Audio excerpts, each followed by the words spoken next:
প্রিয় ভক্তবৃন্দ, সামনে সরস্বতী পুজো। তাই বাগদেবী মা সরস্বতীর কৃপা পেতে আজকে আমরা জানব মা সরস্বতীর সেই শক্তিশালী পুষ্পাঞ্জলি মন্ত্র এবং কোন রং ব্যবহার করব এবং কোন ফুল দিয়ে মাকে অঞ্জলি দেব, যাতে মা অধিক সন্তুষ্ট হন এবং আমাদেরকে আশীর্বাদ করেন। আসুন তাহলে এই ভিডিওতে সব কিছু জেনে নিই। শ্বেতপদ্মা সনাদেবী শ্বেতপুষ্প শোভিতা শ্বেতম্বরা ধরা নিত্যম শ্বেতলঙ্কার ভূষিতা। শাস্ত্রে বলা হয়েছে মা সরস্বতীর সব কিছুই সাদা।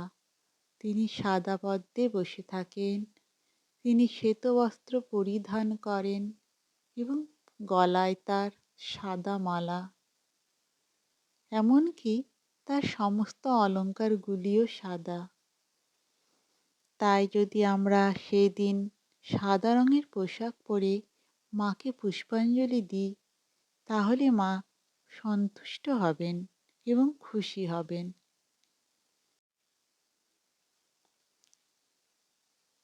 রঙের কথা তো বললাম, এবার জেনে নিই কোন ফুল দিয়ে পুষ্পাঞ্জলি দিলে মা কৃপা করবেন।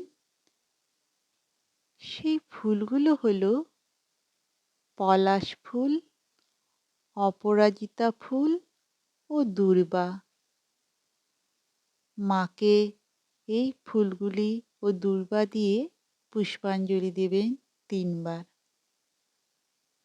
এই দিন বাড়িতে মোটেও ঝগড়াঝাটি বা অশান্তি করবেন না এবং কোনো মিথ্যে কথা নিজেরাও বলবেন না বা কাউকে কোনো মিথ্যে প্রতিশ্রুতিও দেবেন না। এবার আসুন আমরা জেনে নিই সেই মা সরস্বতীর শক্তিশালী মন্ত্রটি কি। এই শক্তিশালী বীজ মন্ত্রটি আপনারা পুষ্পাঞ্জলি দিয়ে 108 বার জপ করবেন। বীজ মন্ত্রটি হল ঐং। ঐং সরস্বতী দেব্যৈ নমঃ। ঐং সরস্বতী দেব্যৈ নমঃ। ঐং সরস্বতী দেব্যৈ নমঃ। এইভাবে আপনারা 108 বার জপ করে মায়ের চরণে প্রণাম জানাবেন এবং নিজেদের মনোবাসনা জানাবেন। ভক্তবৃন্দ, এইবার আমি আপনাদের পুষ্পাঞ্জলি মন্ত্রটি শোনাচ্ছি।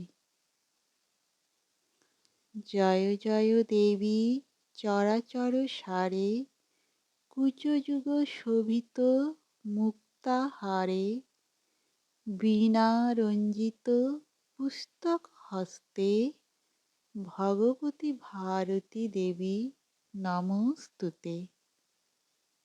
ভক্তবৃন্দ, আজকের মতো এই ভিডিওটি আমার এখানেই সমাপ্ত হলো।